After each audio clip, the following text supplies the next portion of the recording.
This is the Ruckus and The Menace Sports Podcast. Oh no! We suck again! I'm getting confused. What game are you calling? I'm calling both games. It is caught by Kelsey! Touchdown! Kansas City! I need 3 of those things, baby. We ain't done yet. We ain't done yet. You like that? You like that? I like that. Ladies and gentlemen, welcome to the Ruckus and The Menace Sports Podcast, episode number 117. I am Ruckus, always causing a ruckus. And I'm Ruckus and The Menace, and I'm shocked you actually remembered what number this episode was. I think, to be honest with you, I think you might have cut out a little bit, because usually when we do our countdowns, it's like what the episode was, and I didn't hear that part, so I was like, well, crap. Now I gotta figure out what the actual episode is. We've done so many goddamn episodes, it's not even funny, ladies and gentlemen. Anyways. Yeah, and so Ruckus, what's on this episode? We got our usual good, bad, the ugly, the starting lineup, like we usually do. And then our high heat. And then we get into our color commentary. And then we do our pick'ems in the film room for college and professional football. And then we go to our stud and dud of the week. So, Spennis, let's go. Let's get right into it. Well, we're going to get right into it, and we are starting with the headline here of Ladies First, as we will be talking about the WNBA playoffs. Yay. And now we will soon be at, and then there were 3 right now. At the time of release, the Connecticut Sun and Minnesota Lynx are tied at 2, and they will be going to a decisive Game 5 played tonight. And then the New York Liberty have eliminated the Las Vegas Aces and prevented them from a three-peat. So Sabrina Ionescu and Brianna Stewart are going to be headlining one of the teams that is in the finals. Caitlin Clark and the Indiana Fever were knocked out in the quarterfinal by the Connecticut Sun. So now we're down to the semifinals, and starting at the end of this week will be the WNBA finals. So women's basketball, as far as the professionals, is wrapping up, and I'm shocked at your lack of enthusement, even though there's some pretty good players besides Caitlin Clark. Well, I mean... And Angel Reese. I mean, Cameron Brink was a big one as well, especially when it came to the fact that she was also one of the big stars, but then she had she tore her ACL or Achilles or whatever you want to call it. Yeah. Well, I think it was an ACL.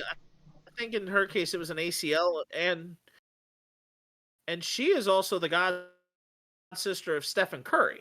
Yeah. Yes, this actually is the case, and I'm sure you've probably read that one and had some know-how on that one. I think, if anything, whenever the WNBA actually makes it to where most female athletes could dunk, that'd probably be more interesting. Or I don't know. I don't watch much WNBA. I love how you're trying to do the same thing, like throw the same argument that some NBA players have said in lowering the rim. No. I'm not Honestly, saying lower the rim, just women... have women that can actually dunk the ball. Because I've seen cases, like, I think mostly in All-Star games, whenever they're playing and they're, like, trying to dunk, and it's, like, very not so good. Like, dunking, also a little bit more blocking, but I, again, don't watch much WNBA. Have you watched a lot of women's basketball? Women's basketball is not so much about the high athleticism of going above the rim and dunking. like men's ball it can be, as it is being able to space the floor well and shoot. Right. And I the post mean, game is definitely more finesse in terms of the women's game than just bully ball. You don't have people like Shaq down low, although there are some women who can bully around in the paint like Shaq. But Brittany not Griner. every woman is going to be like Brittany Griner. Yeah, and No. I see your point, but also I feel like if you could dream, it'd be cool to see women dunk and do crazy stunts like men could do. But also, I do appreciate like players like Caitlin Clark and many others that can shoot threes go insane like that. Like Caitlin Clark is like the Steph Curry of the WNBA. Like she could throw some nasty bombs from farther than 3-point range. Playmate. And Yeah. Okay. I'm not Caitlin discounting Clark it. I just is wish. That's all I'm gonna say. she is a shooter, but also realize her court vision and basketball IQ, which are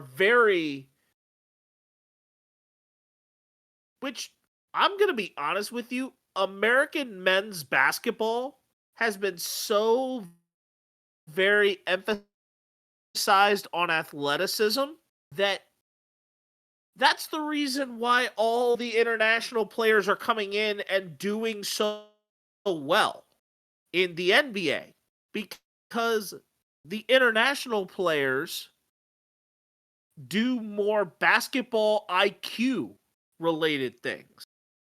Not every men's basketball player that is in the United States of America does a whole lot of basketball IQ things. Are there Basketball any IQ, international WNBA players, by the way? the WNBA players actually go internationally. Whenever they're not in season, the pro basketball players sometimes will go and play overseas. But are there overseas players that come to the U.S. to play WNBA basketball? Is what I was asking. Probably not as probably not as many. I just Probably haven't not heard as very many. many.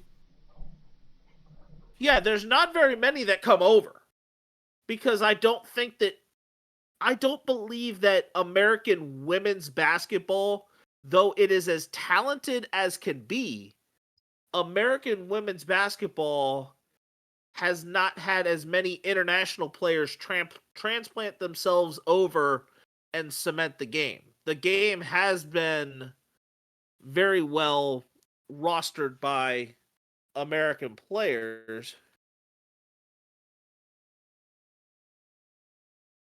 But yes, there are 29 international players from 19 countries as of 2005, but yes, there are players that have made it to the WNBA from outside the US. Yeah. And they've Before, go done ahead. and some of them have done extremely well. And some of them have done extremely well.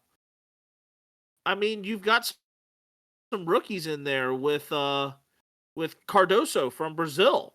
Stephanie Soares is also from Brazil. Yeah, so there's a few active players that have come over, but yeah, most of the women's athletics, as far as the basketball players that are in the United States, are really native. Interesting. Okay. What I was gonna interrupt you on, like about a minute ago, was mainly just an observation before we go into the good, bad, and ugly. Do you think the Saints away jerseys that they're wearing, or like the helmets that they're wearing for this game, kind of remind you of the Buckeyes jerseys in a sense, where it's like Saints logos instead of the Buckeyes? Hang on, give me 1 second and let me actually see these uniforms. I mean, granted that some of that may not surprise too many, just simply because there is an Ohio State Buckeye on the Saints roster. Right now on my feed, they're not really showing it, but I saw it earlier because, by the way, this episode is being recorded at the... Go ahead. Yeah, it's the Monday night... Well, it's recorded during Monday Night Football. Pretty much. It's recorded during Monday night, and also the Royals are playing the Yankees currently, so I have two different things loaded up.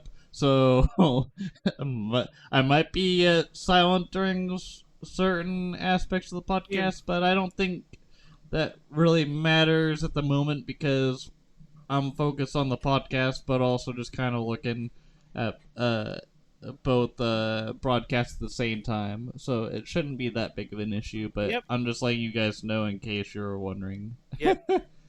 Okay. So now we can move on. Let's move on to the Eastwood segment.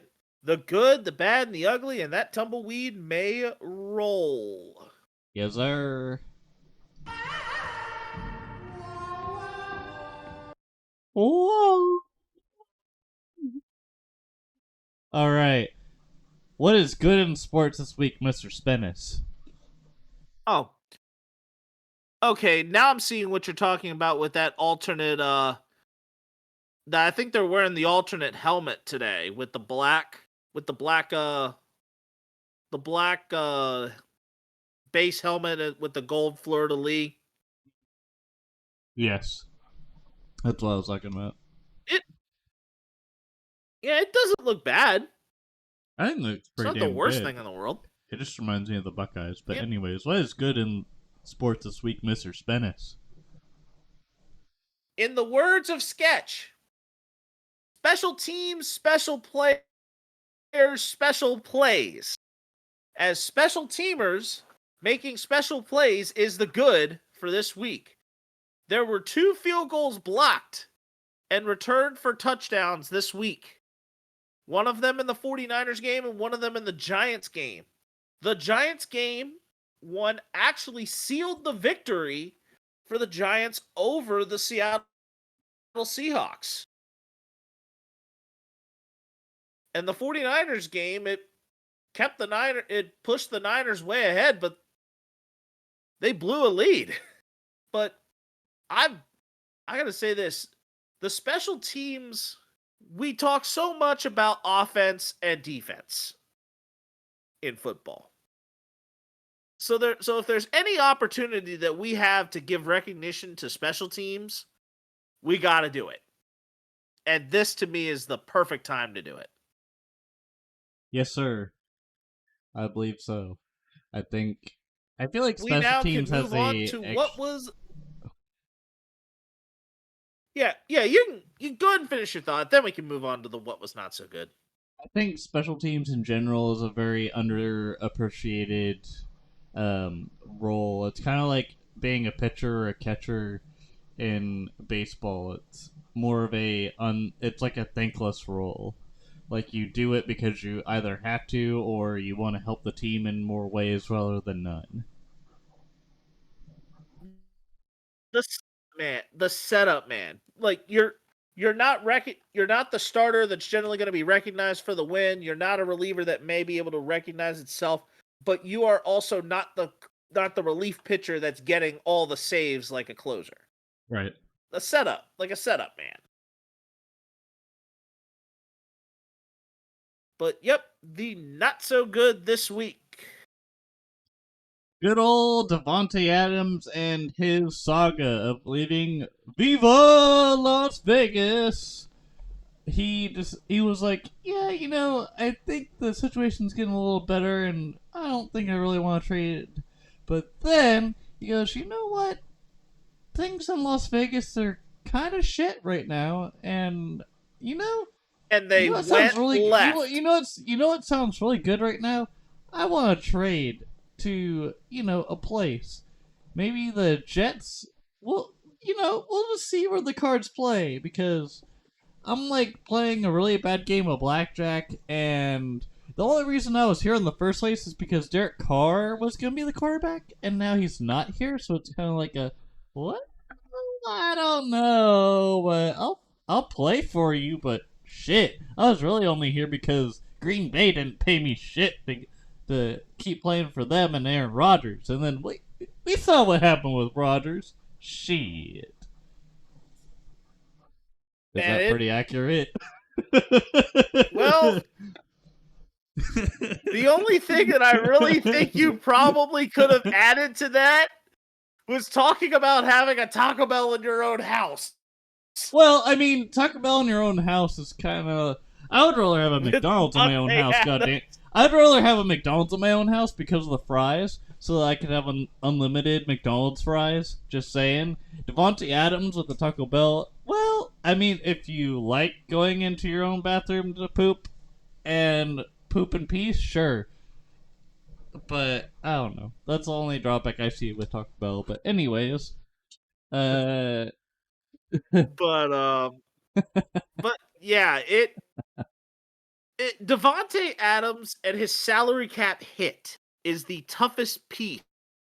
Isn't it like 20 mil? Leaving Las Vegas. Isn't it There's like 20 mil a year? It's some bad number that either that the Raiders are not wanting to have to. They're like, we don't want to pay him, but yet for certain teams, if you're going to trade him out, not every team is going to that would have an interest is going to be able to float the whole bit of the bill and take him off your books. And most of the time, if a trade like that ends up happening, Devontae Adams is still going to remain somewhere a part of it on your books. It's just a matter of how much of it is going to remain on your books. I'm just going to say this lightly. Receivers that demanded a big payday and then went to a crappier team to get paid more, you done played yourself. But also, you done played yourself on the fact that the actual good teams that you could have played on had to take a bigger pay cut and possibly get rid of someone valuable on their roster to get you to maybe do the production that you did back then. Or the promise of production, which is not good for the sport, but also a big if. And I feel like Devontae Adams or Amari Cooper of those yesteryears, like Amari Cooper went from the Cowboys to the Browns and then was like, okay, I'm going to get the big payday. And then the same thing happened with Deshaun Watson later, but yeah, different circumstances, but still gets paid a big payday, and then just kind of sits crisscross applesauce and plays with the dandelions and whatnot and doesn't really do much. So, I mean... Trade value for receivers, especially like a Devontae Adams, you have depletion. There's depreciation in the value. Devontae Adams is on the wrong side of 30. So that trade value is going to maybe not necessarily go completely down, like drastically go down, but it is going to be down at a certain lower percentage, or it's going to take a lesser asset than it would have had you traded him earlier. He's not worth that first round pick anymore. The Raiders are hoping that they can get away with getting a second for him. At least a second round pick. I don't think that's going to be the case. I think as far as a piece that you'd be trading for, you're going to be lucky to get a third round pick at best. At best.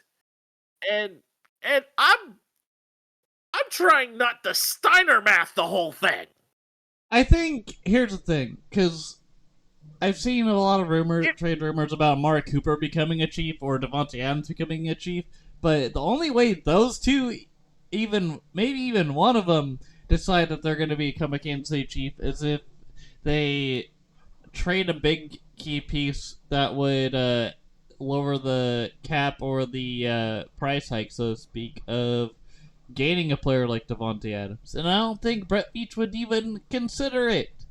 because of how much it would You be. just make the team that has the room absorb it. Where you just Cleveland's got cap room for about a day and a half. I mean, They have a lot of cap room. Cleveland is just a dumpster fire. Not even a dumpster fire, a freaking bonfire when it comes to just the organization as a whole. Ever since they got Deshaun Watson, it's been a crap pile. The only thing that really was going right for them besides Deshaun Watson before the shoulder injury was their defense. And even then, it's been a bonfire. Like, there's... Yeah. The Browns, Cleveland they're has literally been being taken to the Super Bowl and being flushed away. And sometimes you gotta get that plunger to unclog the toilet that is the Browns. The front office of the Cleveland Browns has basically just said we're going to dive right in, and then all of a sudden, once they eventually get back to being right side up, it turns out that they're in over their that the water is so high and in over their head that they're drowning. So they're clogging the toilet. The front office of the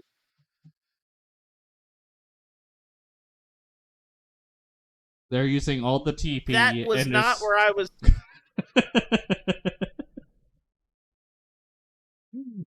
Anyways. Can you not Kanye for half a second here? It's that the Cleveland Browns are they're not in a position money-wise, they could make it possible. But quarterback-wise, this is an impossibility.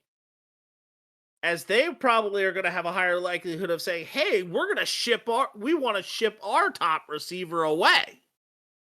So when you And say I think money Cleveland wise, honestly just needs to cap room. like cap room as in Cap space. they're willing to give you that wide receiver for free or at a reduced price rather than giving the other team the cap hit of what the player is. That's what I wanted to understand a little bit. But... I'm saying cap space thing. I think Cleveland is one of the teams that, as far as cap space would go, they're the team that could probably have the most likelihood of taking more of it than what other teams would. Washington could do it too, but I think their situation is more of an if it ain't broke, don't fix it.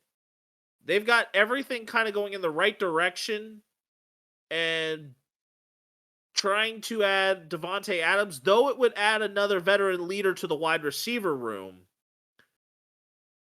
I think that the best thing that Peters can do right now for the season is actually, strangely enough, what's something that we've kind of been doing well with what we have right now. Not spending money. Or not spending a lot of money. It's not that we're trying to be stingy. It's just there are Pied Pipers. It's basically having enough room to say, oh, if there's interest in paying a Pied Piper later, we can do it. For example, Brian Robinson. He's only on the third year of his 4-year deal. I'm in the camp of saying Brian Robinson's the running back we honestly should extend. I think you should keep him as a. We want to pay him. We want to. I think you should keep him as a backup. We want to pay him, right? Right. I think backup? You do. Brian Robinson is the starter. Brian Robinson's the starter. But also, you got to look brighter into who's going to be the power back besides Brian Robinson. Because we thought for a while with the Chiefs that Pacheco was going to be the power back. And even before he got injured, we were like, yeah, he could be not wide receiver, running back one, and also help out Clyde Edwards-Helaire and whatnot, and whoever else was near him, like McKinnon. But at the end of the day, you got to have someone that can also be the successor of that running back that is in front, and you got to be thinking in the future, kind of like how how the Chiefs are now and how the Commanders are and how any other team is. It's just That's on the what a fact of draft the is talent. for. Yeah, but not That's even what a just draft's for. the draft is for some things, but not everything. When it comes to undrafted people, too, the people that are undrafted, you have Yeah, to. no, I totally get that. I totally get where you're coming from. But what I'm saying is that this is what the draft time and the college scouting is there for. Yeah.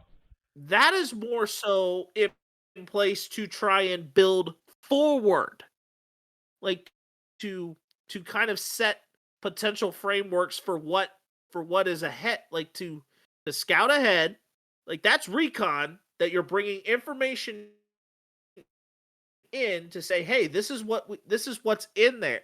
This is what's in the pool of players that can be drafted, and find which ones are gonna fit the best in the system and draft accordingly. Like Brian Robinson's not even 26 yet. So there's time.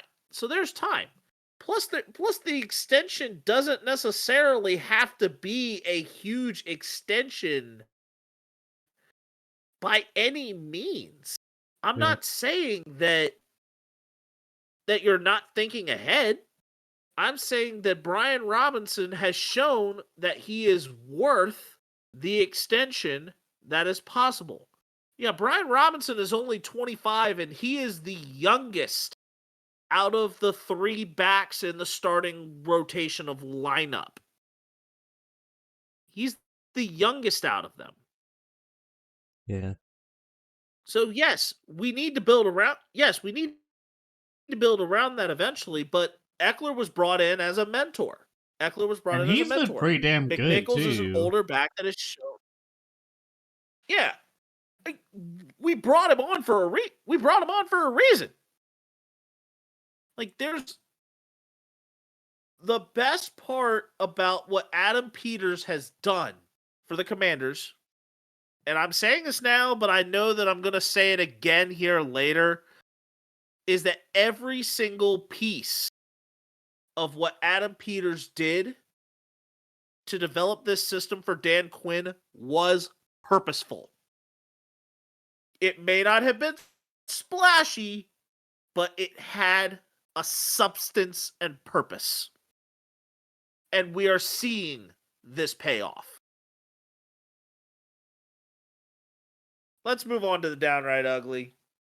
Yep. Alright. Downright ugly for this week is Padres and Dodgers were delayed 9 minutes due to fans throwing baseballs and trash onto the field, particularly at Fernando Tatis Jr. and Profar, as the Padres were leading a bunch of runs, and early on in the game, Profar robbed a home run while Mookie Betts was on his way to third, as if the ball was a homer and not robbed. I mean, it's a big rivalry. There was embellishment on the home run. The game got chippy. Like I'm saying, as you were saying, it's a big rivalry game.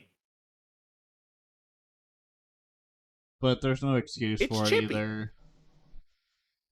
Absolutely none. I mean, here's the thing. There's some off-the-scene shit that happens between, like, the Chiefs and Raiders, where you might see fans, like, beating the crap at each other in the stands, but you don't really see that on the field. Also, what you don't really see on the field is people throwing beer cans and whatnot at the players or whatnot. I feel like you see that more with, like, other sports like baseball and whatnot, but I haven't really seen that in football. If anything, the players do it more in football when they do celebrations, like you saw with Eric Fisher and a few others during the Chiefs' first playoff run since they won the Super Bowl in 2019. Whenever they were going crazy, doing their thing. But, like, I don't know. Oh, yeah, there's plenty. Yeah, there's plenty going down, but the biggest thing is that baseball is one of those sports where there are unwritten rules that You try to stay classy, and if you go anywhere outside of that, it's frowned upon. People get salty about it, get all their panties in a twist, and this happens. But Jerks and Profar did embellish the home run robbery. But it was also that it's not often that you go and rob a home run. He had never done it, and he finally did it. I think So, yeah, the there was senses are also excitement there. heightened too. I feel like senses are also extremely heightened when it comes to postseason because there's more things to lose rather than gain whenever things happen. But I think it also it could be a whole number of things too. Things have changed in a couple of years, life wise, when it comes to politics and whatnot too. But I'm not gonna get that much into it. But yeah, I think with a big heated rivalry between LA teams like the Padres and the Dodgers, like LA meaning like California teams. It's like San Diego Padres and the Dodgers. They're a big heated rivalry. They have They have the arch rivalry with the New York, or not the New York Giants, the San Francisco Giants. They used to be in New York, as the Dodgers also used to be in Brooklyn, which was obviously a borough of New York. Yep. So that's where that came from. But in short here, hey Dodgers, here's some sodium chloride. You can go ahead and have it. In case you're wondering or don't necessarily understand the science of what I said. Also, hey, don't have it. Hey Dodgers, I'm passing you some salt. Yep, if you have like no basic chemistry, which I didn't take chemistry in high school, but I still do know what sodium chloride is. Don't ask why, but anyways, pass the salt. Yep. And now, since we're on the topic of baseball, we will move on to our first half of our double high heat for this episode in talking about the postseason update. The wild card, as of last week. The Tigers swept the Astros. The Padres swept the Braves. The Royals swept the Orioles. And the Mets defeated the Brewers in 3 games. Sorry, headphone listeners. I just had to say that the Royals sweeping the Orioles after a 10-year drought is a woo! Not even like a Ric Flair woo, just a woo! Sorry, Spanish. Yeah. Not sorry. It doesn't even. It's not even coming through all the way. It's not even coming through all the way. I'm good. But I will say that the Tigers, it's really been the pitching for them that has kind of been their calling card. The Braves, I figured they would be going in a hurry because the injuries and body count of what they've had to deal with, and also having to deal with the mental of having to fight their way in with the Mets, especially on the last day of the regular season. I think that took a toll on them. The Mets showed toughness amongst all of that, especially because their spot was kind of secured very, very early. Yeah. But I love that the Brewers were such a moneyball team, and I hate that they went so soon. I love the Tigers, though. The Tigers, I feel like they're very scrappy like the 2014 Royals in a sense with the pitching, but their offense is kind of like, okay, we could be sneaky, but the pitching for the Tigers is dangerous. Like for the rookie relievers and just no names, they are stupid secret with that kind of line of work because they don't have much to go for. I didn't even think the Tigers were going to be playoff contenders. Even when you were telling me that they were going to be playoff contenders a couple weeks ago, I didn't really believe you because I was just like, okay, whatever. It's the Tigers. They're known for not being the greatest. But back to what you were saying. The Tigers were a team that kind of around August went, if you would have told me this back about 2 months ago that the Tigers would be playoff contenders at this point, I would look at you and say, wait, what? I would have What? probably bet $1 million that they wouldn't have gotten there, and then probably would have lost that million that I don't have. Yeah. And then here's where we're at. I think for the Orioles, they limped in so much into the playoffs that the offense just decided to pull a vanishing act. They had done so effectively throughout the season and being very strong on offense. They just said, maybe I should just disappear. I think their bullpen also And- kind of screwed them over too. Like, not even just getting the Phillies rejects of Giovanni or Gregory Soto and Sir Anthony Dominguez. Anthony Dominguez. I think Felix Batista probably also could have been a big part of that, but he still had that injury, so it didn't really help him. Yeah. Yeah. And sometimes with things like that, only so much can be done. But now we move on to the AL and NLDSs. The NLDS games were played Sunday, and game 2s for each. The New York Mets and Philadelphia Phillies and Dodgers and Padres are all tied at 1 game apiece. Now both series are down to a best of 3. The series for the Mets and Phillies moves to New York. And the Southern California series will move to San Diego. The question here for these two is which teams out of these move forward? Who's going to be Guardians... the 2 teams that will represent the NL and the CS or the NL? We're starting with the NL here.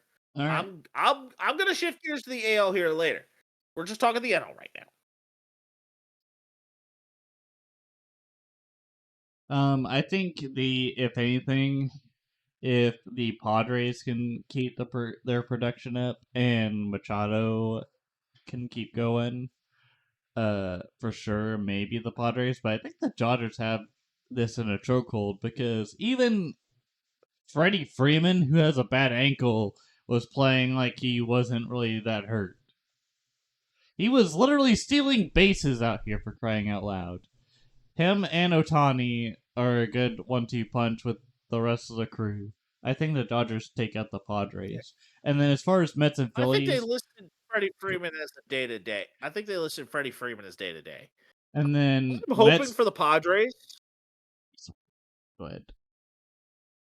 I'm hoping for the Padres in that series just simply because this mental portion with the Padres, they could take all the events of what happened in game 2. This is galvanization material to come in with a huge wave of momentum and just carry it. Baseball is a game that does carry a lot of momentum swings, but you have to be well timed in being able to swing that momentum. It's not like basketball where some major momentous thing can come along and a huge swing can happen at the snap of a finger.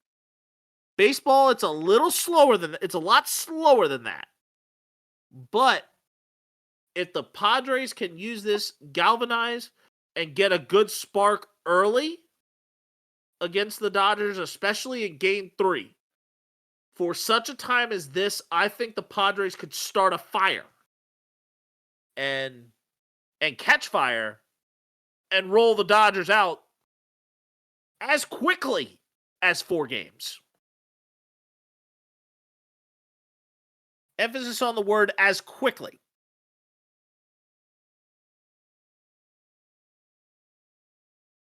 Now we can move on to the Mets and Phillies.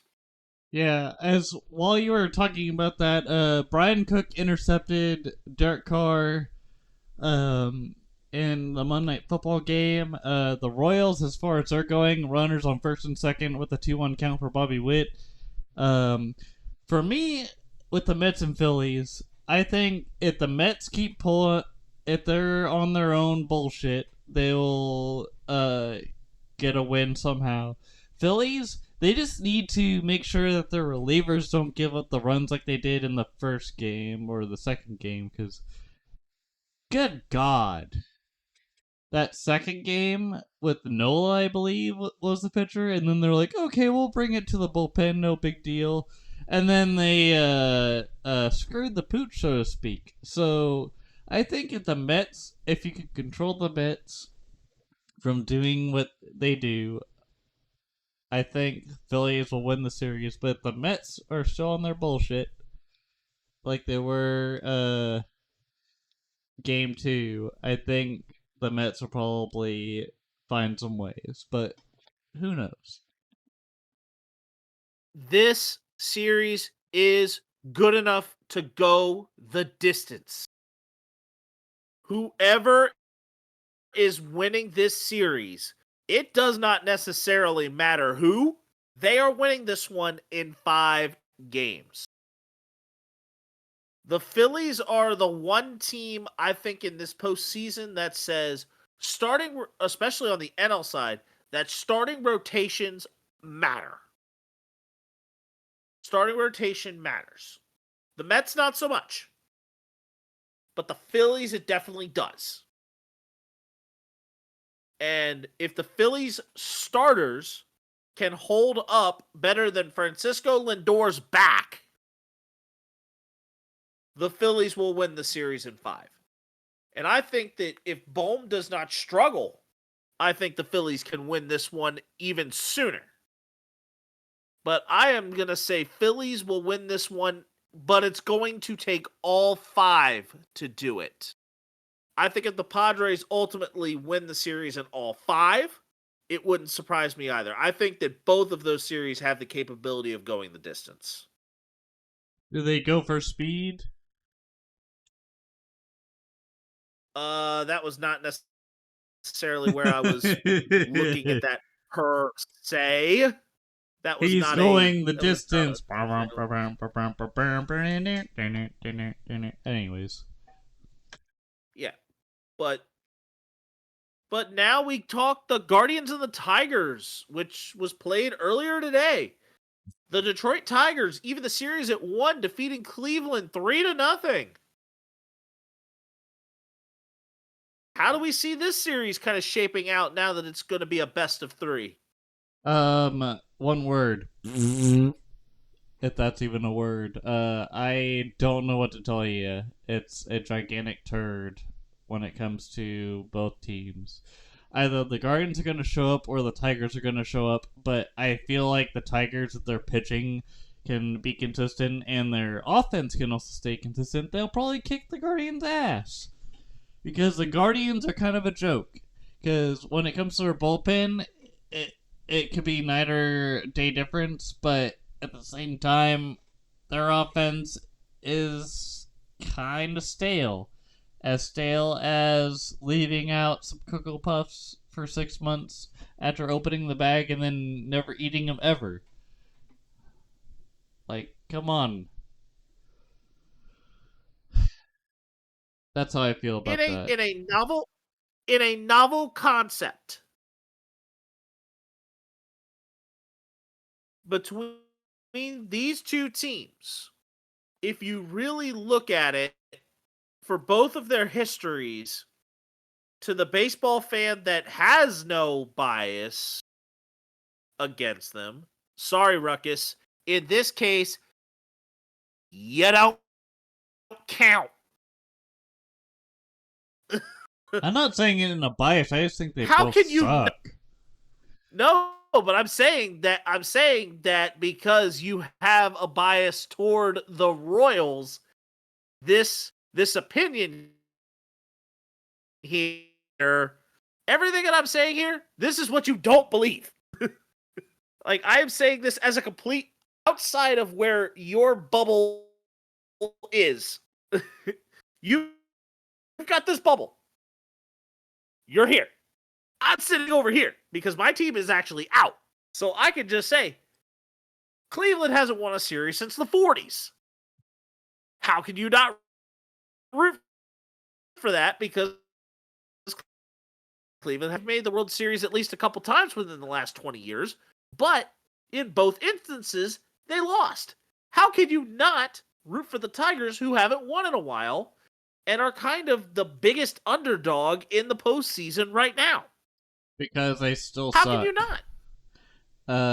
The Tigers are unknown as far as their talent, and even when they had a shot in 2013 against the Red Sox of your main team that you root for, the Tigers got their ass handed to them when I think it was Jimenez or somebody that was the closer at that time or the setup guy for the Tigers got annihilated by David Ortiz. And at that point, they had Max Scherzer, Justin Verlander, and one other guy. So if you're telling me that the three-headed monster starting-wise for the Tigers, plus their bullpen, had any match against the Red Sox, what does it give you that the Tigers could get? I think that don't get me wrong, I think the Tigers pitching is definitely gotten way better since then. And I think it's very scary against the Guardians. But their offense has not proven much because of the fact that you only have a few vets. You have Riley Green, that's a veteran. And then you have Javier Baez, which got ruled out because he's hurt. But you have all these rookies that are kind of unproven. And you could say the same thing about the Royals. You could say the same thing about the Guardians. But I think the Guardians, as far as their talent goes, it's alright. But their pitching is what's the Achilles heel for them. Because the Royals grabbed onto that early in the season and a little bit later in the season. But, they're also beat up on starting pitching because they're down to Tanner Bibby, which people call him Bibby, but I think it's Bibby, like Mike Bibby. But, you have him, Tristan McKenzie, and maybe one other guy, which could help you in the postseason, but in reality, talent-wise, it's not the greatest. Shane Bieber still available too? Isn't Shane Bieber still available too for the Guardians? I don't think so. I think he's still you were saying injured. That one other guy. You were saying that one other guy. I believe in this case. I was talking about Tanner Bibby, but I call him Bibby because of Mike Bibby. No, but I'm thinking, and that correct me, I'm correcting myself if I'm wrong here. But I believe the Guardians still have. He had Tommy John surgery. But I mean, he had Tommy John. Oh yeah. Shane Bieber. Yeah, Shane Bieber's already out. Shane Bieber's already out at that point. I just looked him up. Maybe Matthew Boyd, Alex Cobb. Tristan McKenzie is not. I don't even think he's on the main. He might be on the 40-man, but he might not be on the main portion of it for the. But Stephen Vo has done a great job with that team. I think he got kind of handed the keys of the kingdom and just tried to do his best with it. Because there are certain scenarios where it's okay, you have a low-budget team and you have only so much resources, versus with Cleveland, it's more okay, you have the talent there, but you just gotta manage it properly. Even though you have the talent there and whatnot, but you gotta manage the fact that, okay, the injuries could pile up, this and that, and Stephen Vo did a good job for what it's worth. I'm not discounting that. I'm just saying it comes a time where you gotta build momentum, but also realize what's at stake. Because the Guardians put a big ol' goose egg on the board tonight against the Tigers, and the Tigers went all over that. But depending on what happens in the ALCS, you might be either facing the Royals or the Yankees. And if the Guardians were to move on, would they succeed against either the Yankees or the Royals? They'd probably lose to either team, but that's just me.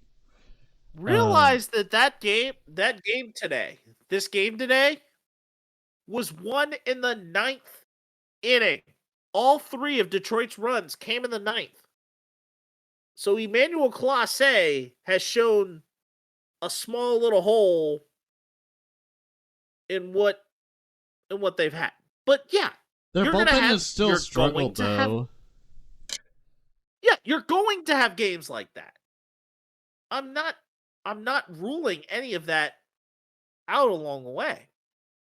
What I'm saying with this is that in terms of how these teams are handling what history has dealt them, these teams are kind of those teams that, for a baseball fan that wants to see something different in the World Series, this is what you root for. This is what you root for. You want this team to eventually make it to the World Series, pretty much ultimately find themselves possibly getting past New York if Kansas City can't do it, and get to the World Series and have a good shot at winning one. And sometimes all it takes is having a good manager, having the right manager at the right place at the right time. And I think there's a team, I believe one of the teams that just had their manager get fired, they're getting Tito. Yep, it was the Reds. Yeah, I'm sure. I Yeah, remember the seeing Cincinnati the Reds stuff. coming across the other end of Ohio. Yeah, the Reds are getting Tito back, or the Reds are getting Tito. So, and I'm sure you know exactly what I'm talking about when I'm saying Tito, right? Yes, Mr. Terry Francona, aka Terry Red Sox Francona, manager, yep.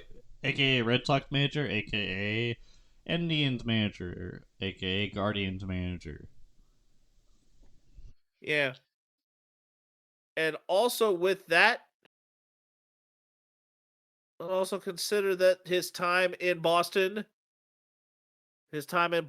brought 2 World Series championships. Here we go with the Red Sox. Yes, I said it. 2 of them. I mean, we've won 4 in the last 20 years. I know. I'm 2 just of them giving were you a little bit of 2 of them flack. Tito's, one of them John Farrell's, and the other is our current manager, Alex Corras. May or may not have And cheated, now but the I'm not next- going to say anything. Yeah. But now the next game we have is the Yankees, or the next series we have is the Yankees and the Royals, who now, after 3, the Yankees lead 1-0. But they also are leading the Royals 1-0 in the series up to this point. Are you a Yankees fan? I think incognito right now. Is that what it is? me?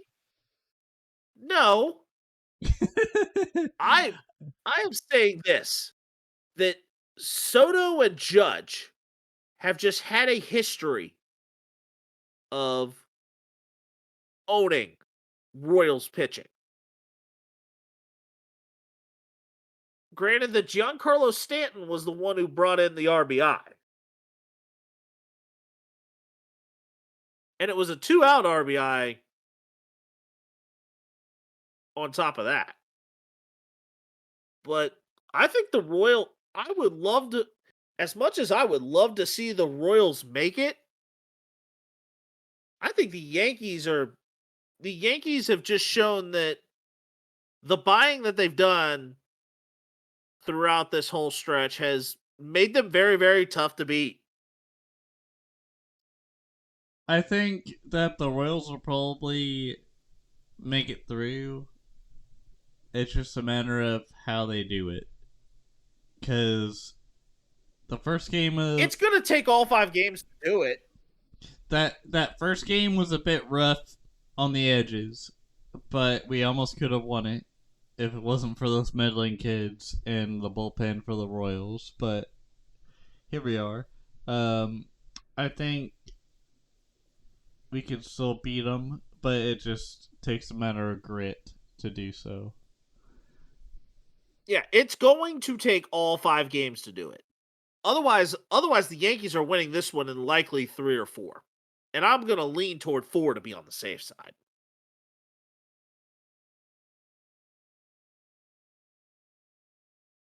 And the next thing we're going to move on to is the other half of our high heat, where we will be recapping a few major games of Week 5, excluding, of course, the Monday Night Football game, of course, which now the ESPN just decided to put in their cameo of Taylor Swift at the game.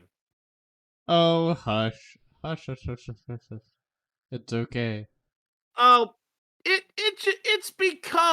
has become a requirement.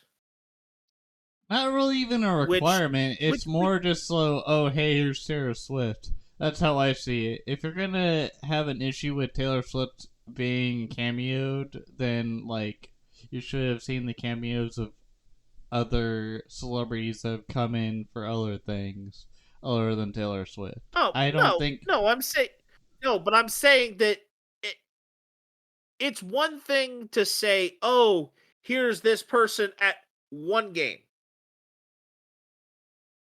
They have to, it's like they do this for every single one.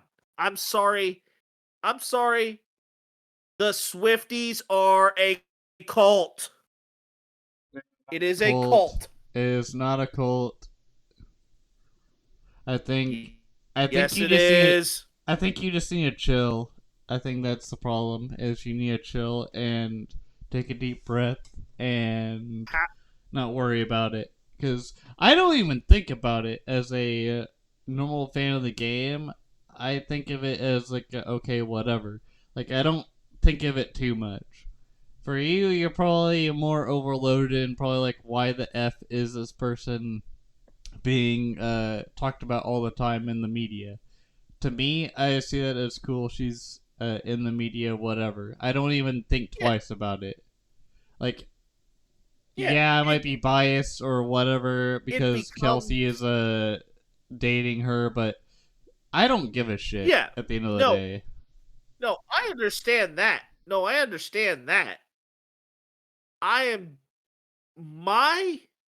Let's go. Selby hit a homer. Sorry, I'm go ahead. saying this is because it is like, oh, the Chiefs are on primetime TV.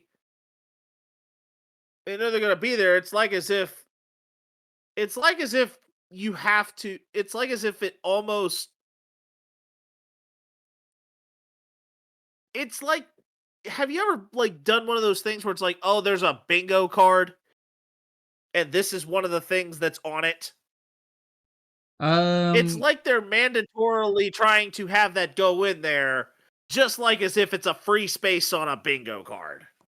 I feel like in general it would be a free space though, if we're gonna be honest, because if necessarily call it a free space, I just would.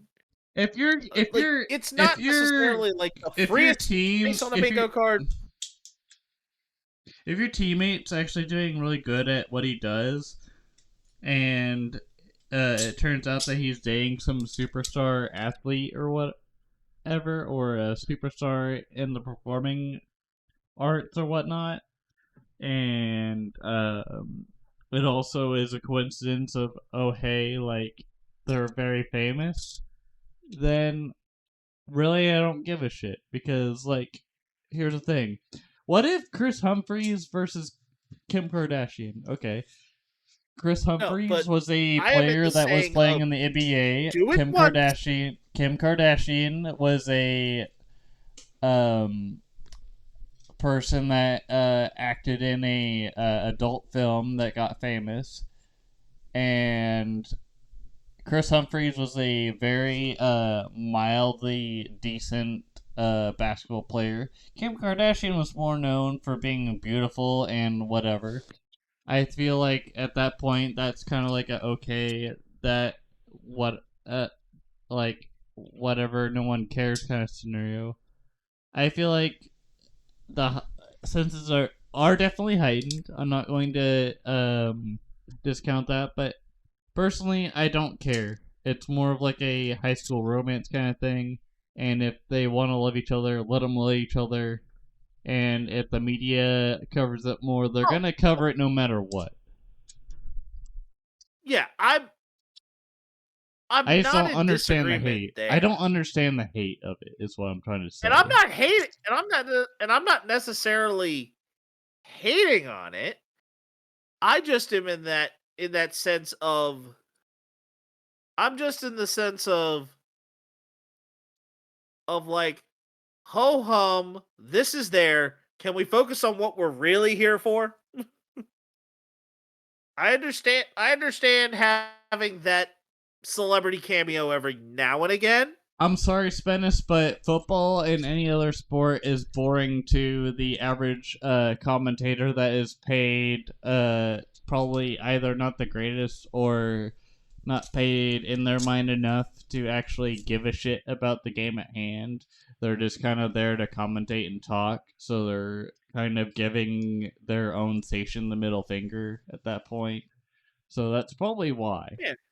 Or they just don't know what Yeah, the hell they're it's just doing because they're doing a multi-purpose effort because the networks don't give a shit whether or not they're gonna pay someone else oh that's special for that.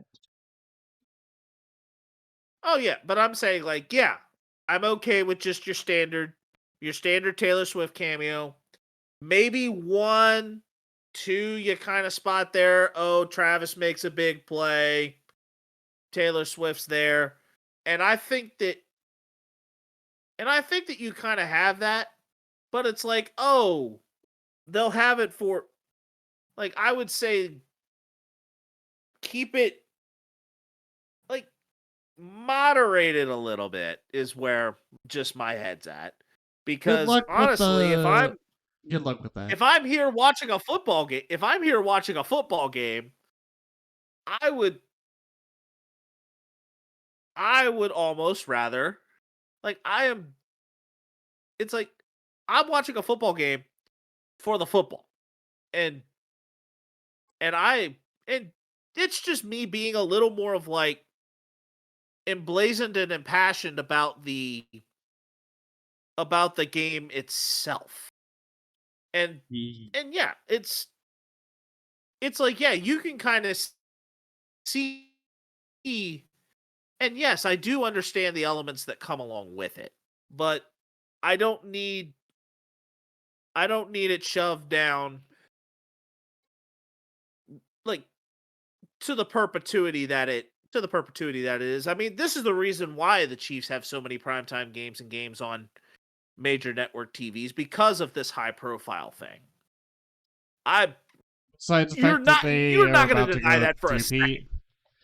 Besides the fact they're going for a three-peat and that they're one of the better NFL teams, sure. But Yeah. I think we should Yeah, I mean, move I on. totally get that. Right. Right, I get that. And the first game we're going to talk about here is an overtime thriller in Mercedes-Benz Stadium in Atlanta as the Falcons defeated the Buccaneers 36-30.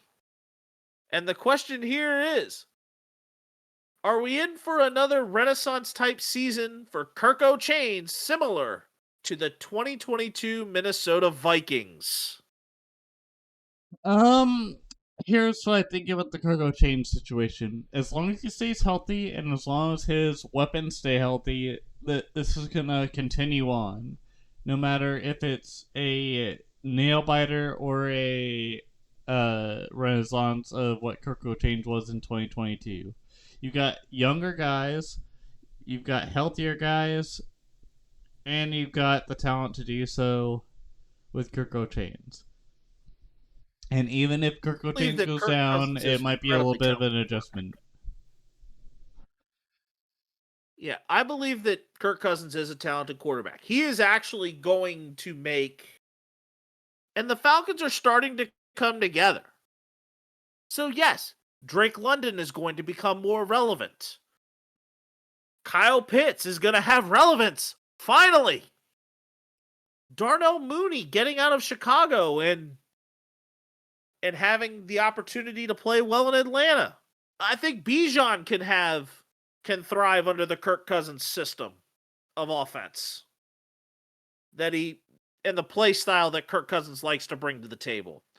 So yes, I think that Atlanta playing better than what we were expecting them to at this point, and Kirk Cousins playing as well as he has, I think because the Falcons are starting to find the groove.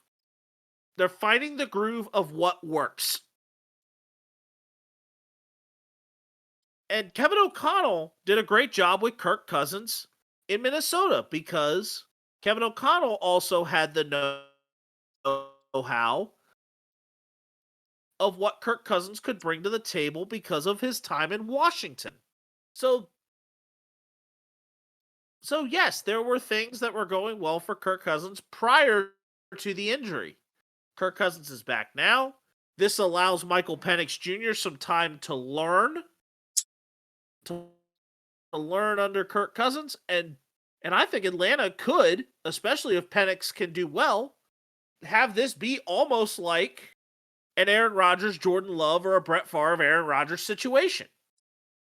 I think Atlanta proactively drafting a quarterback, we may scrutinize this now, but if Michael Penix Jr. does something about 3 to 4 years later, after learning all this stuff from Kirko Chains, and Penix is great,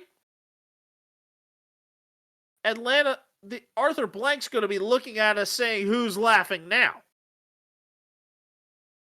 I think he was already saying that with the Sunday Night Football stuff last week.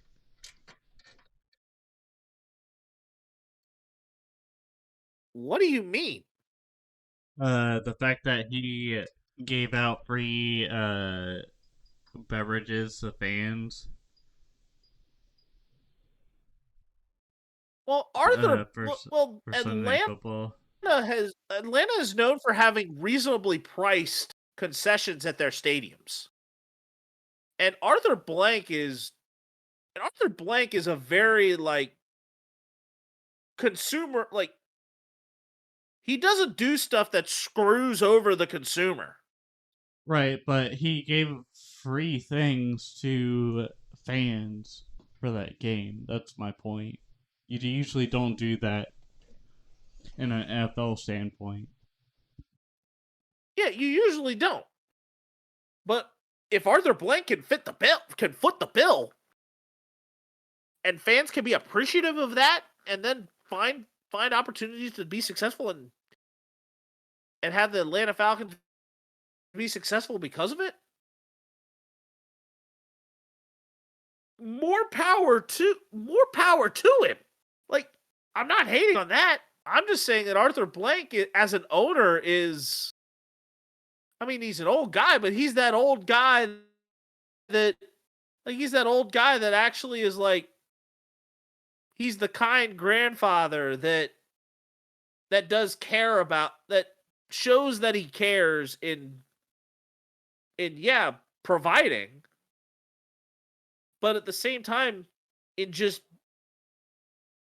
that businessman that, he can foot the bill for that and still be respectable to his fan base, to his team's fan base.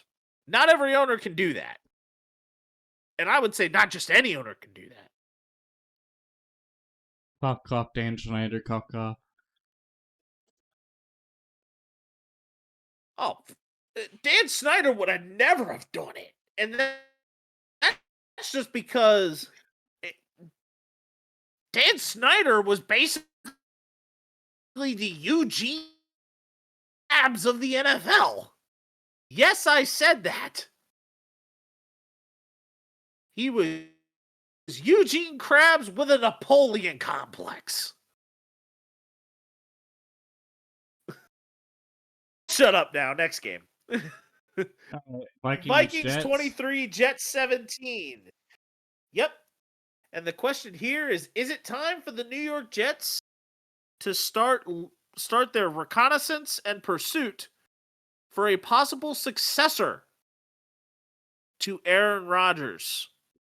Sure. If that was Jordan Love, then you would have been looking at a potential Jets future QB, but obviously that wasn't the Jets, that was the Packers. But I think the Jets are going to rot in a big black hole until they find their next guy, whether it was a guy that used to be in his prime or someone that they're trying to get in there. Good luck, Jets. As far as that whole game in general, the secondaries were very big for both teams, and that showed, especially as both quarterbacks were intercepted a lot and a lot of turnovers were happening. I don't know. If I'm the Jets management, I would probably look into the future for sure, but good luck with that. Oh, here's where I'm at here. The Jets needed to do this yesterday. And I'm not talking yesterday as in literally yesterday. I am saying that they needed to do that yesterday as in that. And they have guys.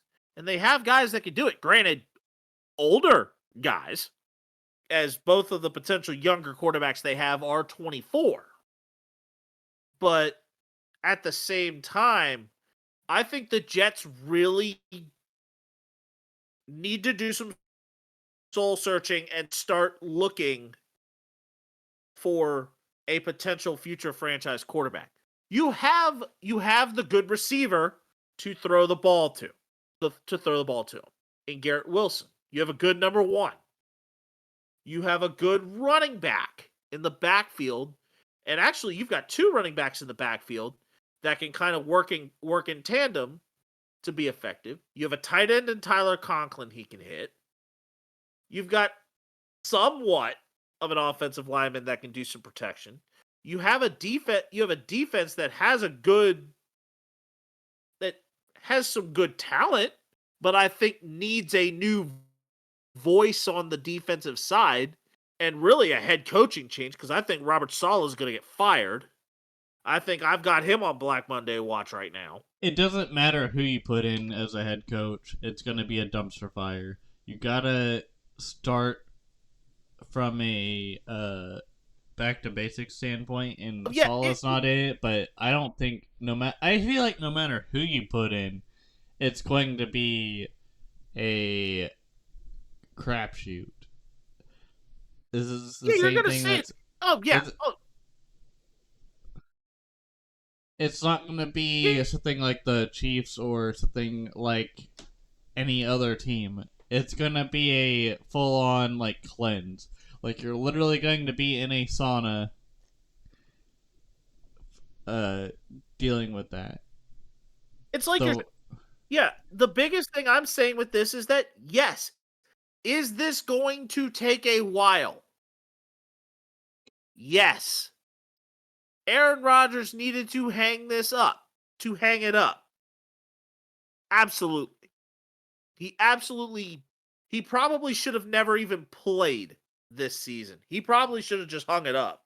Because now you're turning into a shell of what you were prior to you even being a New York Jet. I know he kind of didn't want to go down like that. But an injury that late to your career, or in your career, to your Achilles in that sort of fashion, yeah, that, especially with him pushing 40, yeah, that injury was kind of savage enough that, yeah. But if it's a front office issue, the owner needs to address that up front. But yes, if you have to have it trickle down. But I think that the Jets, yes, that defense needs a new voice to hear from on that side of the football. Update The on the offense. Royals Yankees. Royals are up 4-1 on the Yankees. All right, go ahead, Smith. Yeah. Sorry. Yeah. But yes, that new voice. But yes, that new voice is going to be something different that should be a net benefit to the offense. And I think this is where quarterback whispering for coaches is going to be a notable thing that the Jets kind of need. They need really someone who is willing to work with a young quarterback. I'm not saying take Cliff Kingsbury. He is a coordinator, not a coach. He is a better coordinator, not a coach. We have learned this lesson from his time in Arizona. We've learned this. Yep. But I think this could be the destination for, say, a Ben Johnson, the Lions offensive coordinator. This destination could be the right spot. This could be the spot that ultimately is opening up for a Bobby Slowick. There's guys that were inside the considerations of coaching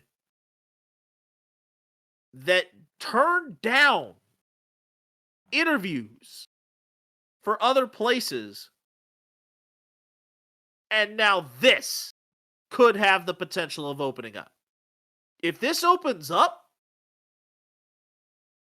the whole offensive coordinator world has to be the Jets' oyster. And they can look and try and pursue from whatever offensive-minded coach they choose. This could even include Eric Bieniemy. It could. Depending on how they handle other situations. Yeah. All right, Ravens Bengals. And I know how much you're an Eric Bieniemy guy. Yes, sir. You were more of an Eric Bieniemy guy. Me, not so much after his whole Commanders thing. But I think it's more of just his mentality of, hey, what are you doing? We need to fix this, and the fact that the younger players were like, hey, man, like, you're being too pushy. But I see what he was going for, but at the same time, it might not fit a system like the Commanders, where they're just trying to get better versus improve to the maximum. Yeah, but I also think that Eric Bieniemy did not. I think he's another coach that I don't think has a full understanding of the run game. He's a running back, gelling in general. Yet a lot of his. Yeah. Oh yeah, it's like the Commanders have running backs that can run the football well. Use them. But our next game here is the Ravens beating the Bengals 41-38 in overtime. And the question here is there a possible pathway for the Bengals to salvage their season? It does not necessarily have to scream playoffs. Is there a hope that the Bengals could possibly win more than just the one game they've done? They got to go back to basics, and they have to use their weapons more. Zach Moss could be their ticket. They also need to just, again, play a better offense. Yes, Jamar Chase is a good weapon, so is D. Higgins, but you gotta play small ball. If you can learn one thing from the Chiefs is you gotta play all the receivers. You gotta play all of your running backs. You can't just go to Chase Brown or some other guy in the running back room. You've gotta keep going with that. And you also, on defense, had to not turn over the ball as much or get as many flags. They could have gotten win 2 against the Chiefs if they didn't give up so many penalties. I was honestly surprised that Yeah, the I Bengals think that lost the against the Chiefs. Well, here's where we're at. Penalties were not plentiful. The Ravens only had 5 for 21. The Bengals only had 4 for 24. Time of possession, rather even. Rather even all the way through. Baltimore had the ball for only 1 minute and 1 minute and 3 seconds more. The total number of first downs, yes. Baltimore did better. Baltimore was slightly better on third down. Not much. They were 10 for 15 while the Bengals were 8 for 14. This was a game that ultimately the Cincinnati Bengals, in terms of a net sense, this was a game where you could say, minus maybe the defense not making critical tackles and doing a great job on pass coverage, and also the defense not necessarily getting a timely tackle on Derrick Henry, the Cincinnati Bengals, I think as a whole, they did a lot of things right in this game. They just weren't able to close it out properly. Lost to the Patriots, no excuses. Lost to the Chiefs, yes, they lost by a point. Yeah, so every single loss the Cincinnati Bengals have been in one possession games. Games by a touchdown or less. And yes, although Zach Taylor has admitted that he said that he hasn't done a good enough job. But yet, at the same time, there is the injury to their outside cornerback, Hill. Burrow had a great game. Burrow was able to find the weapons. Cincinnati has been doing a lot of things right. They're just not finishing the job. They're like Professor Calamitous from Jimmy Neutron. They just can't finish anything.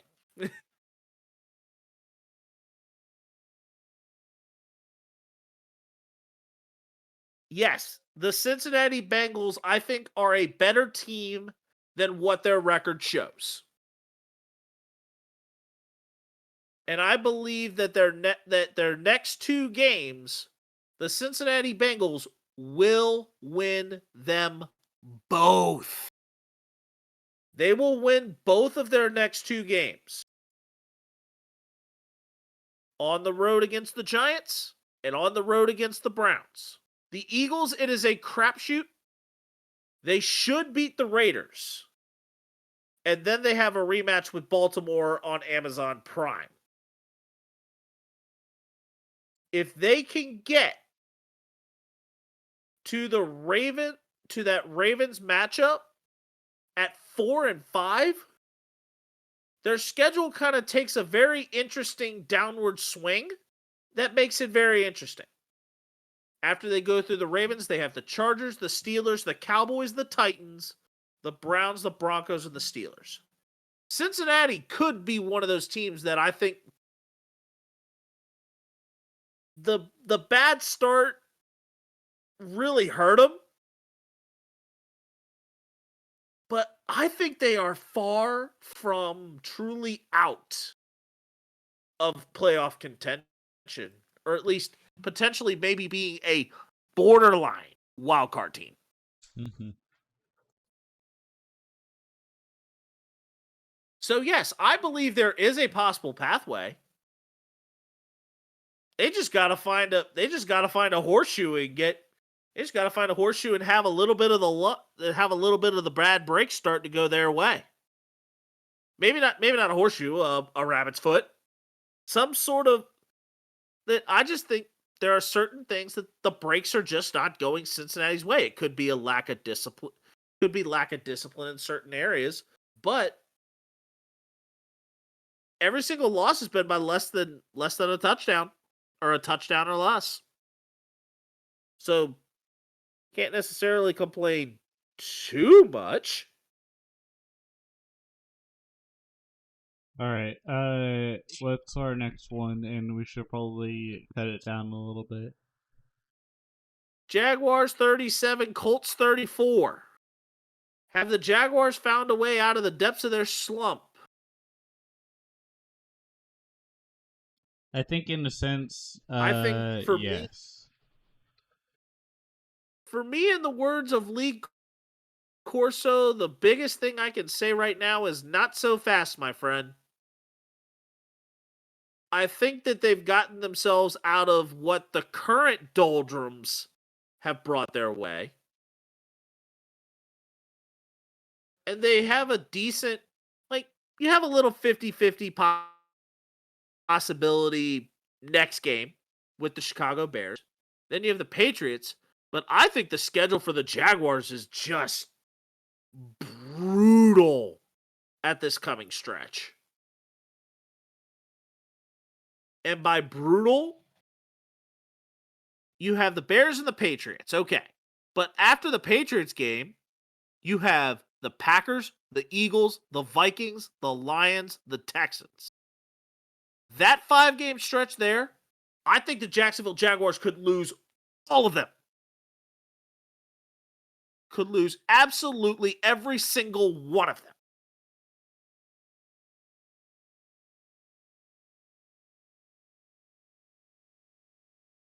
I think Peterson's going to get fired. I think Doug Peterson is on Black Monday watch at this juncture of time. And it all will be rested upon how well the Jacksonville Jaguars play in this murderer's row of the middle of the season. The next question we have here is Broncos 34, Raiders 18. And were we wrong about the Denver Broncos this season so far, now that they are 3-2? I think for the Raiders, since their defense is beat up, so it makes sense that the Broncos would beat them. But at the same time, it's more of a rivalry kind of scenario, so I honestly don't know. The AFC West is a bit of a mystery as far as talent goes, so I'm not gonna speak too much on that. The Broncos are starting to click. If there is one thing that I think every single one of these teams are now starting to find, some of these teams are starting to find a rhythm that is working.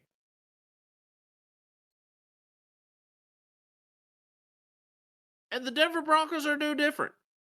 And that big calling card is set on probably one of the potential best corners in the league. And that is Patrick Surtain II. He has played incredible this season. And it's now starting to pay off. And the Broncos' schedule does have a little bit of a soft spot coming up with the Chargers, Saints, and Panthers. Then you have the Ravens, Chiefs, Falcons, Raiders, Browns, Colts. Okay. I think the Broncos are something. I think they're playing better than what we expected. But I think if there's one thing I have been wrong about the Broncos at this point is that this defense is not folding as much as what we thought.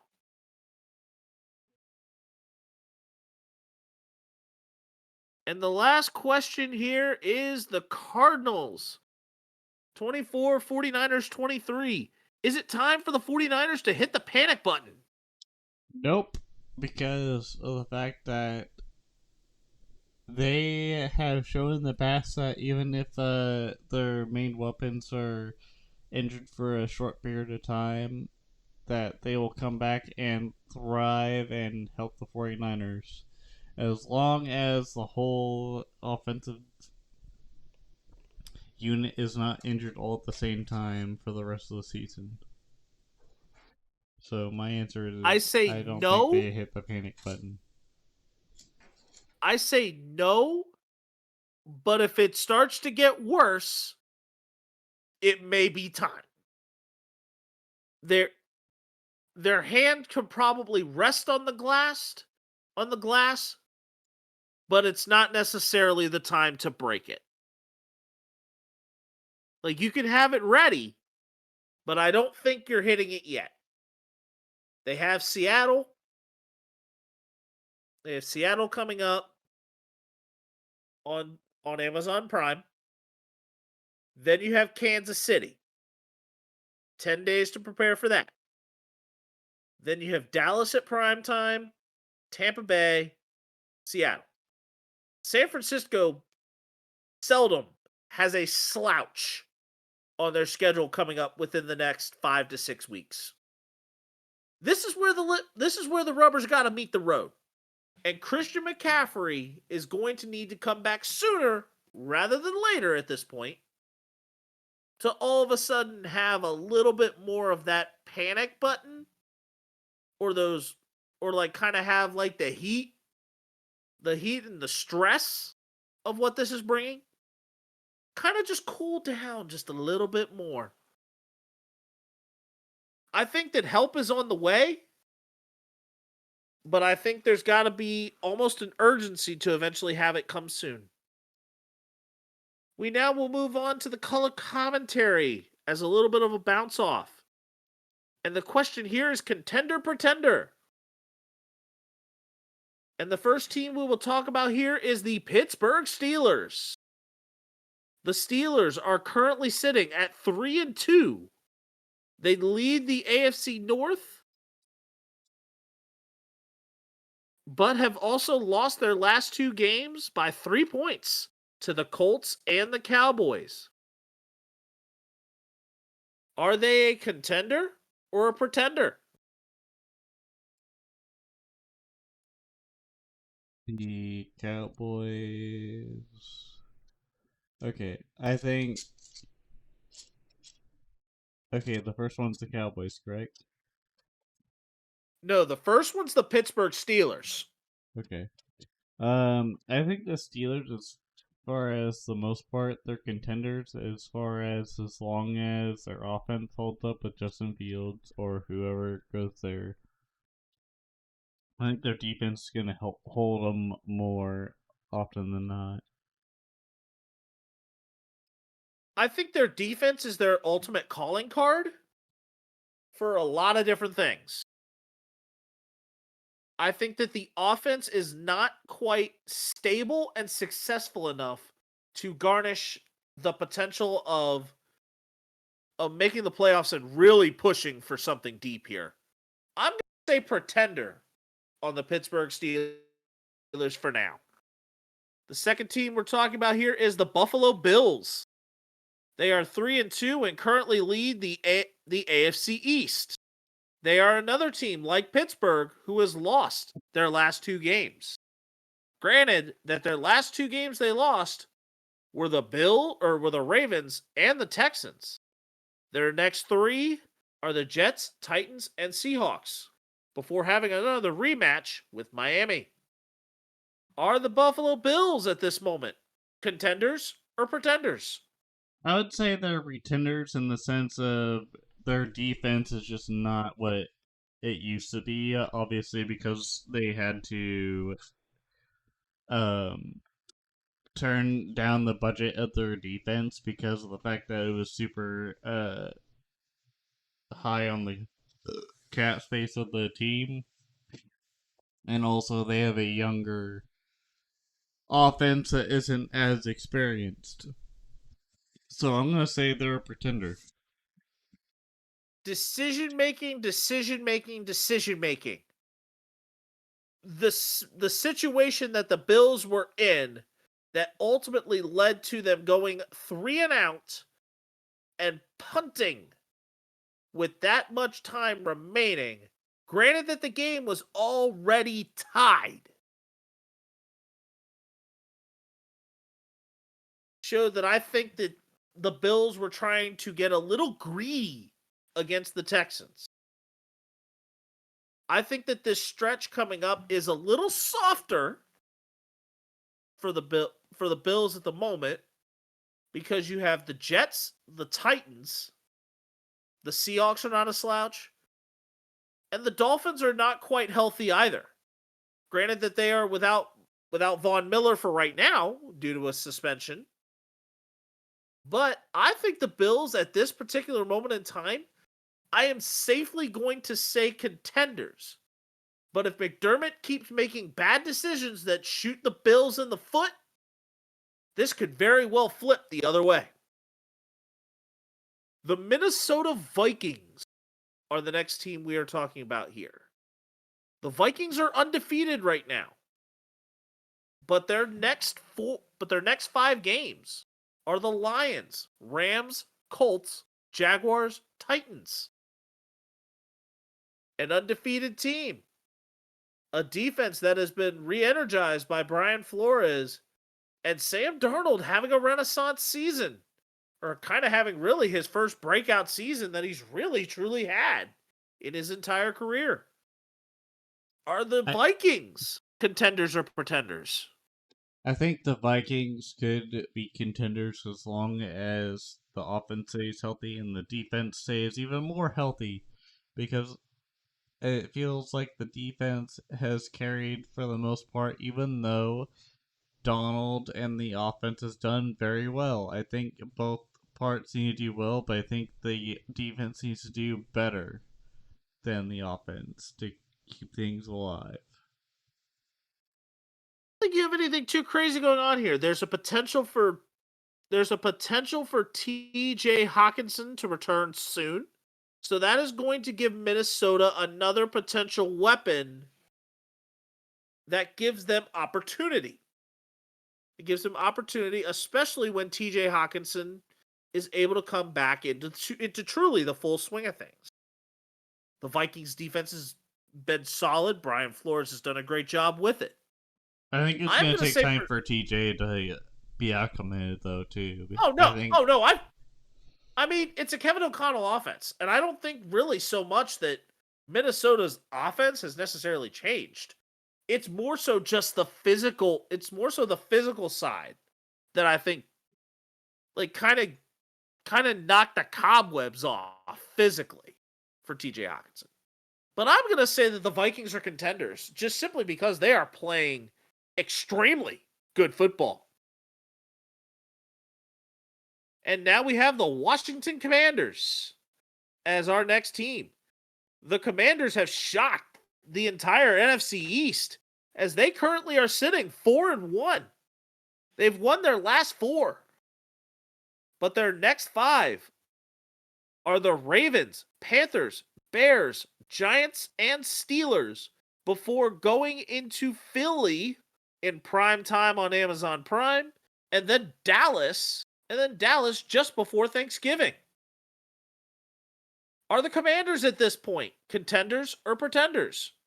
Contenders for sure. I think if Jane Daniels keeps up what he's doing and keeps kicking ass and taking names, I think he will keep the Commanders as contenders instead of pretenders, because he's got weapons. He's got multitudes of weapons. The defense needs to stay healthy. The offense needs to stay healthy. What more can you ask for as a Commanders fan? Oh, I think that I will say this. They have done a great job of having a balance of youth and age that has done a great job of being mentors to key players. The oldest player on this team is 35. The oldest player on the team is 35. So you're not dealing with a bunch of dinosaurs like in the 36 to 38 range. So I believe that there is a lot of youth, which also comes with a little bit of inexperience at times, although there are some young veterans. I think that as long as the secondary is able to deal with the physicality of Derrick Henry, especially the back level that may seem a little undersized in certain aspects, yeah, you're gonna deal with those things. But offensively, yes, the Commanders have a lot going for it. They have a great 3 running back mix. They've got different receivers that can do a bunch of different things. And all of them have effectiveness. The tight ends are being effective working together. The offensive line is definitely a very young unit, but it's looking like it's working very well together. And it is a very well balanced system for what it is that Dan Quinn and Adam Peters as the GM are trying to bring together. I'm going to say the Commanders are contenders. Granted, heavily favored by an easy schedule, but I think the Commanders are showing that they are playing up to a much different standard of football. The Green Bay Packers. The Packers are 3-2. And they just picked up a victory over the Los Angeles Rams. They have the Cardinals, Texans, Jaguars, Lions, and Bears as their next 5 before going into San Francisco. Do we feel that the Packers are still contenders or pretenders at this point? I think they are contenders. Yes, I am in the agreement of contenders because I think they've been able to piece everything well. Xavier McKinney has gotten an interception in every single game. So Xavier McKinney is showing that he's a ball hawk. And Tucker Kraft has now really solidified himself as a solid tight end to be able to go to. The Seattle Seahawks also 3-2 and have lost their last 2. Their next couple of games are San Francisco, Atlanta, Buffalo, the Rams, and the 49ers. Are the Seahawks at the moment contenders or pretenders? Stay healthy and find out. That's all I'm going to say about the Seahawks. Yeah, I think we're a little too early to tell, but I think that they may hit the borderline on contender at this point. It could very well shift to pretender at any moment. Yep. The Atlanta Falcons, who are 3-2.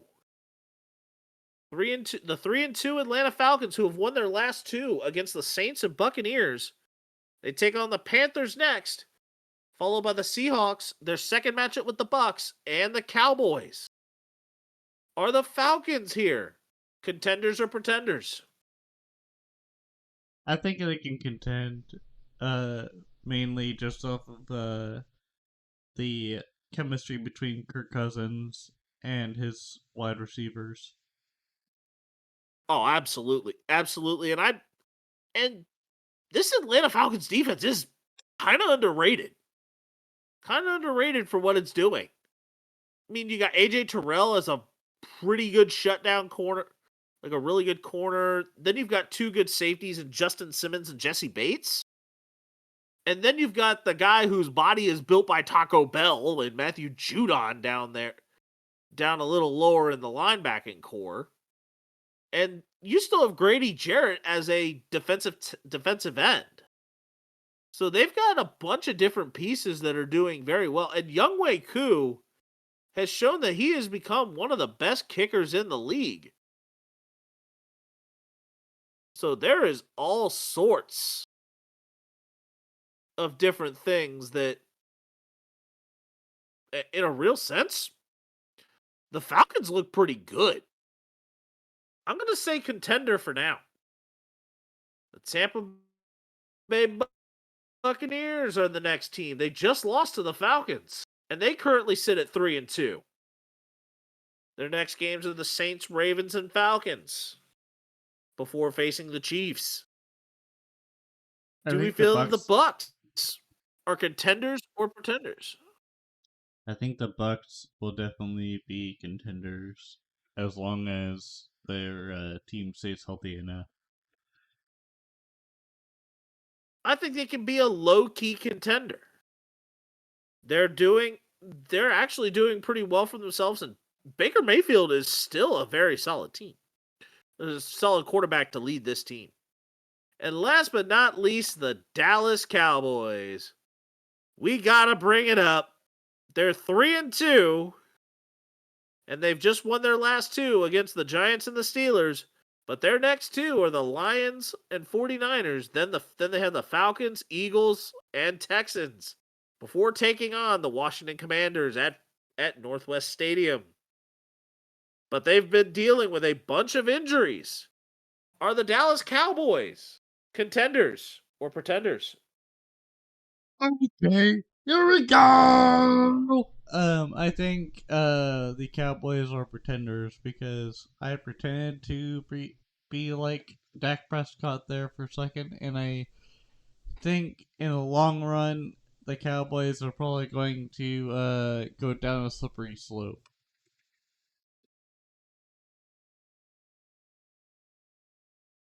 The Dallas Cowboys, I think the injuries have been piling up for them.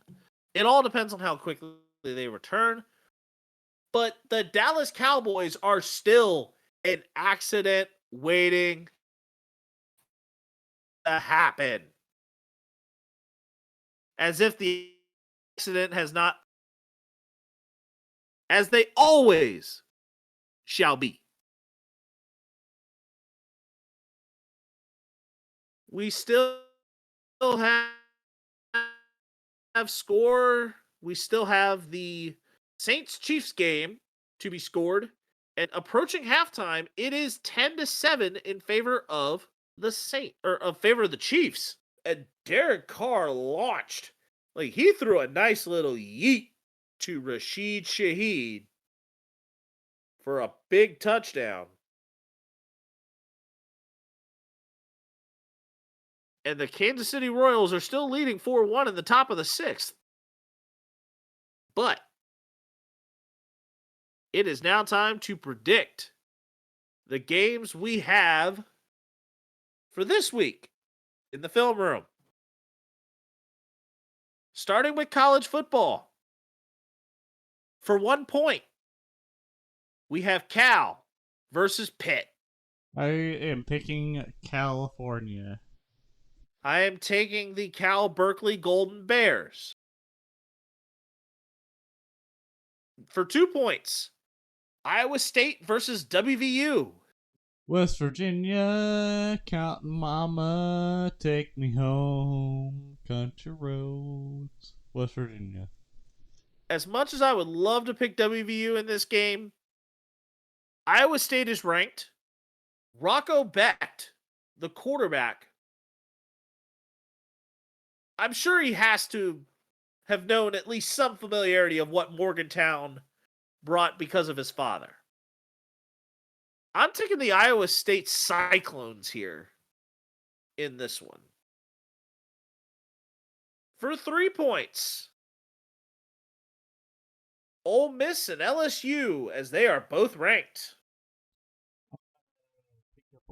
On this one. You're taking Hottie Toddy? Yes, sir. Yeah, and the reason why I say that, of course, that's what Dawson Knox calls it whenever he does his Sunday Night Football introduction. But this game is in Baton Rouge. I don't even know how you missed that one. Granted that Ole Miss is higher ranked, Tiger Stadium is not a very easy place to play. I'm taking LSU at home in this one.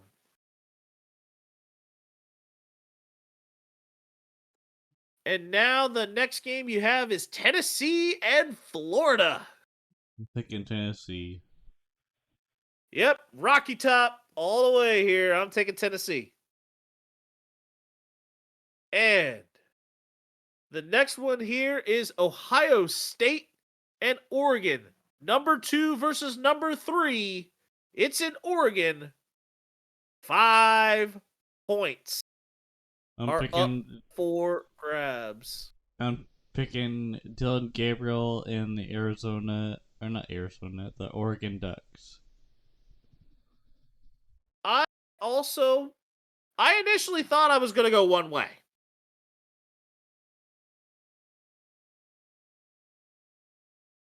But what fun would it be to actually be conforming at this point for this game? That is my story, and I am sticking to it. I am going with Ohio State in this one here on the road. And granted that Oregon is not a very easy place to play. Yep. And it's ranked, and because both of these two teams are ranked in the top 5, this one is worth the 5 points of nod. But another one for 5 points. Both of these teams are also ranked. Number 1 Texas versus number 18 Oklahoma. The Red River rivalry.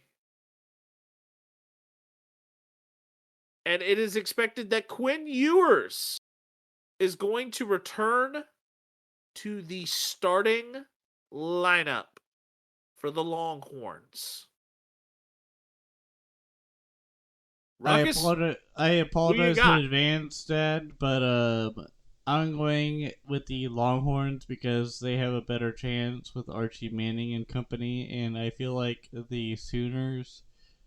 I feel like the Sooners might edge this one out, but who knows? It's a Red River Showdown. It's a rivalry game, but I think Arch Manning does a job for the Texas Longhorns. So a sad 10-gun salute of the Boomer Sooners, where it's Boomer Sooner, Boomer Sooner. But who knows? I think the Longhorn wins, but we'll just have to see when it comes to game day there. I got 2 words here for you. Uh-oh. Hook 'em. Hook 'em. I'm taking Texas Same in this here. one as well. Yep. And now we move on to the NFL. The first game for 2 points. The Commanders versus the Ravens in a battle of the Beltway. I think it's going This to be game is at M&T Stadium.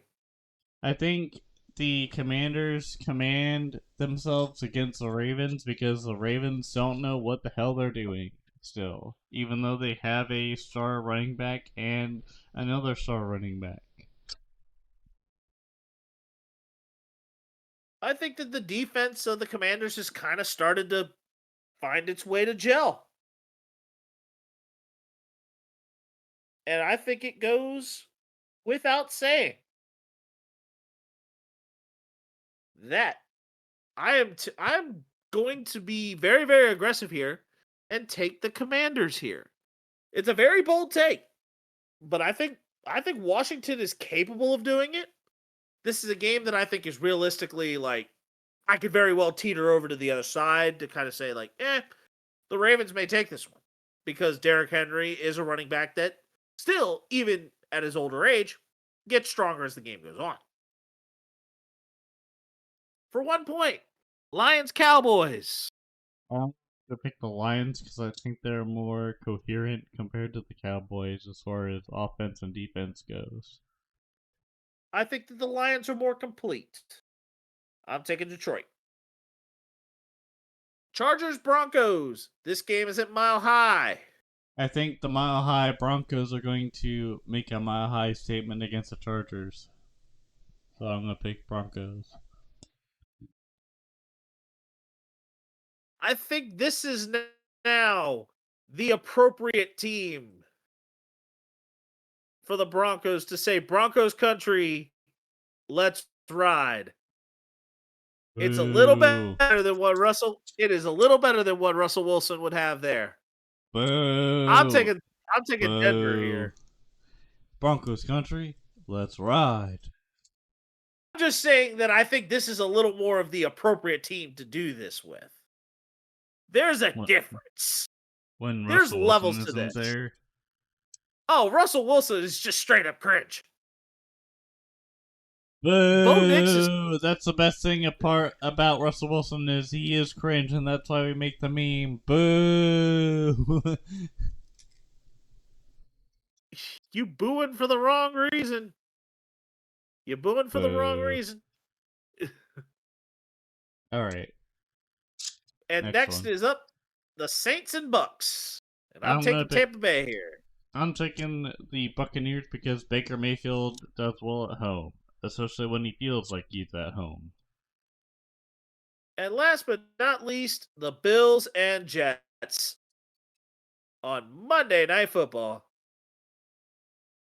I think Josh Allen shows why he is not the greatest quarterback on this night because the Jets secondary is way better than the Bills secondary.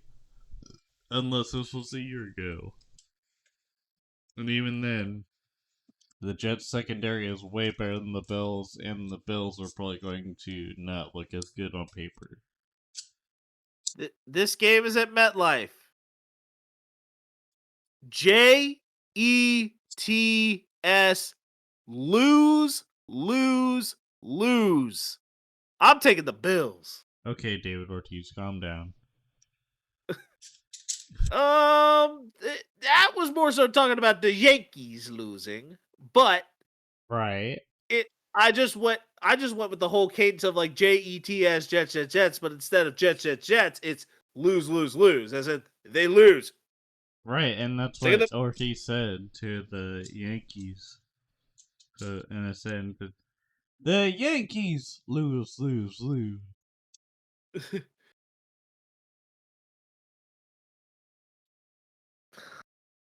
Let's just move on to the stud and dud.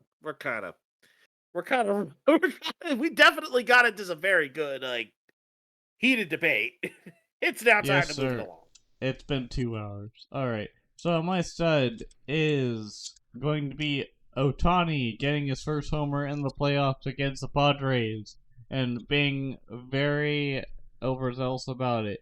Another stud is right now the Royals are still up 4-1 on the Yankees. Hopefully that doesn't come to bite me in the ass later, but anyways, my dud for this week is going to be Vance Wilson for calling to run home for Salvador Perez when he could have stayed at home stayed at third and maybe gotten another run in for the game on the first one.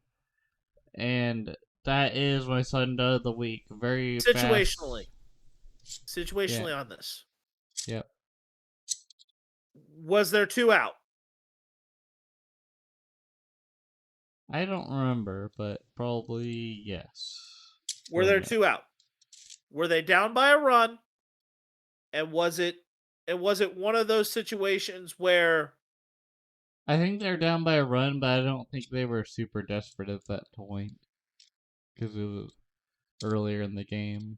yeah, playoffs it is about aggressive base running at times, and yeah, sometimes the call to run home may not necessarily work. But if there's less than 2 out and you've got a chance to hit a deep fly ball, yeah, I could see why you hold it.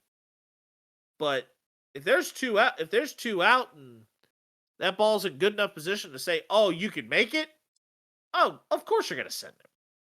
Of course you're gonna send him. And if you miss, you miss. At least you were good. At least you were out at home trying to score. Oh That's no, we suck again! Not necessarily like that. But my stud this week goes to Raiders defensive end Max Crosby. His chirp got caught on a hot mic. And Bo Nix, for what was some quote-unquote advice, telling him to speak up because his offensive line and skilled players didn't know in the middle of the play in some sort of gamesmanship type of way. Oh my gosh. I listened to this and he's like, Bo, speak up. Granted that the language was not great. They don't bleep and know. So he just was heckling. He just was heckling and chirping. But it's kind of that good spirited type of thing. It just says gamesmanship all the way. And my dud this week goes to Bears rookie quarterback Caleb Williams. Has a ball going to he's in the end zone for what he thought was a touchdown. Spikes the ball in the end zone. Falls flat on his face on the spike. But here's the kicker. The touchdown that he was celebrating was called back. Was called back due to an offensive penalty. Completely oblivious to the whole thing. The touchdown was called back. And I almost want to double check and see what that potential touchdown was called back for.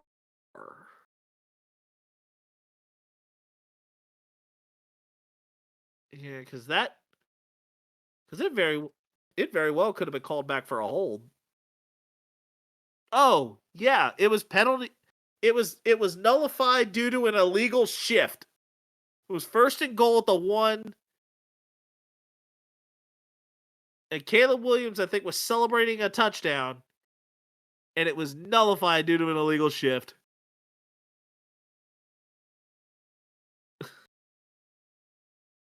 The Bears ultimately still won the game.